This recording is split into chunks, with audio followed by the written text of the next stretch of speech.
खून का अतिया खिदमत खल्क का एक बेहतरीन ज़रिया है। ऐसे वक्त में जबकि आजकल मुख्तलिफ वबाई अमराज काफ़ी तेज़ी से फैल रहे हैं तो ज़रूरतमंद मरीज़ों की तादाद भी बढ़ रही है।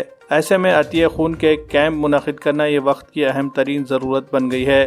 इसी ज़रूरत की तकमील के लिए आज all India human rights association की जानिब से अतिया खून के एक कैंप का कामयाब इनेकाद किया गया। मदरसा तजवीज़ुल कुरान के सामने गाड़ेगांव रोड पर मुनक़िदा इस कैंप में कसीर तादाद में आम लोगों ने और नौजवानों ने हिस्सा लेकर खून का अतिया किया। कैंप में मेहमान खुसूसी की हैसियत से शहर के कई मोअज़्ज़िज़ शख्सियात ने भी शिरकत की। कैंप के इनेकाद पर all India human rights association के जिम्मेदारान की सताइश की गई। कैंप को कामयाब बनाने में ह्यूमन राइट्स एसोसिएशन के चीफ मोहम्मद वसीम, सेक्रेटरी विजय सिंह, मोहम्मद फैज़ान, मोहम्मद मसीहुद्दीन, अब्दुल रज़्ज़ाक़, शेख उमर, अब्दुल रब, आमिर सोहेल, शेख सोहेल, अब्दुल शहाब ने अहम रोल अदा किया। कैंप के दौरान खून का अतिया देने वाले सभी अफराद के नाम रजिस्टर्ड किए गए और उन्हें तस्दीकनामा यानी डोनर कार्ड भी दिया गया ताकि उसके हवाले से वो मुस्तक़बिल में किसी भी ज़रूरतमंद को खून की ज़रूरत पड़ने पर इस्तेमाल कर सकेंगे। पिछले कुछ दिनों से नांदेड़ में मुस्लिम समाज में ब्लड डोनेशन के मामले में बड़े पैमाने पर बेदारी देखने को मिल रही है। मुख्तलिफ मिली व समाजी तंजीमों की जानिब से अलग अलग मौक़ों पर ब्लड डोनेशन कैंप लिए जा रहे हैं। हर जगह मुस्लिम नौजवान कसीर तादाद में आगे आकर एहसास ज़िम्मेदारी का मुजाहरा करते हुए खून का अतिया पेश कर रहे हैं, जिससे समाज में एक मुस्बित पैगाम भी जा रहा है।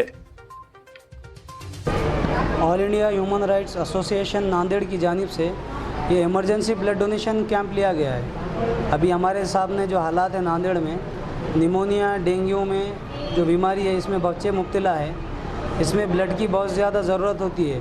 और इससे भी बड़ा एक संगीन मसला है जिस बीमारी को थैलेसीमिया कहते हैं। इस बीमारी में जिस्म के अंदर खून की तादाद बढ़ती नहीं है। खून की तादाद नहीं बढ़ने की वजह से इन्हें हर महीने में एक बैग ब्लड का चढ़ाना पड़ता है। अगर ये महीने में एक बैग ब्लड का अगर बच्चों को नहीं चढ़ाया गया तो इसकी वजह से उनकी मौत भी वाक़ई हो सकती है। और ऐसे government medical college Vishnupuri Nanded में ऐसे 300 बच्चे मरीज़ बने हुए हैं। इनके लिए इमरजेंसी ब्लड डोनेशन कैंप रखा गया है। तो आगे भी ऐसे हालात आते रहेंगे। तो आप सभी अवाम से नांदेड़ की गुजारिश है मेरी कि जब भी ऐसा मौका है आप लोग ब्लड डोनेट करें। डेंगू के पेशेंट्स और थैलेसीमिया के जो पेशेंट्स है, ये कैंप होने के बाद भी मैं आप सभी से गुजारिश करता हूँ कि जब भी वक्त पड़े, किसी का भी फ़ोन आए या कहीं भी आपको इत्तला मिले तो आप लोग वहाँ पर पहुँचकर ज़्यादा से ज़्यादा ब्लड डोनेट करें।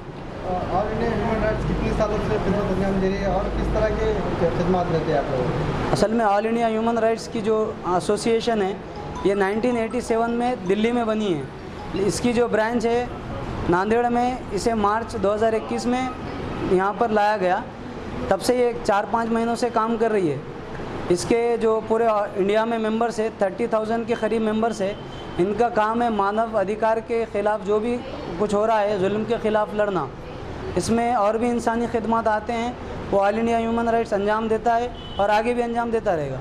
माशाअल्लाह इन दिनों नांदेड़ में कई समाजी मिली और फलाही तंजीमें काम कर रही है। उसी में से एक उभरता हुआ चेहरा वसीम भाई का है जो all India human rights organisation उनकी है। इसके ज़रिए नांदेड़ शहर में खिदमत अंजाम दे रहे हैं। हमने देखा मेडिकल लाइन में ये लोग अभी मेहनत कर रहे हैं बहुत ज़्यादा। और अभी जो थैलेसीमिया और डेंगू के जो पेशेंट्स अभी हमारे पास आए थे 2-3 दिनों से लगातार कोशिश के बाद एक emergency blood donation camp all India human rights की जानिब से रखा गया। माशाल्लाह ये लोग बढ़ चढ़कर समाजी और फलाही और मेडिकल लाइन में काम कर रहे हैं। मैं अपनी टीम यूथ्स ब्रिगेड की जानिब से वसीम भाई, इनकी team all India human rights association को मुबारकबाद पेश करता हूं और इनको ये तयक़ुन दिलाता हूं कि आपके साथ शाना बशाना यूथ ब्रिगेड काम करने के लिए हमेशा तैयार है।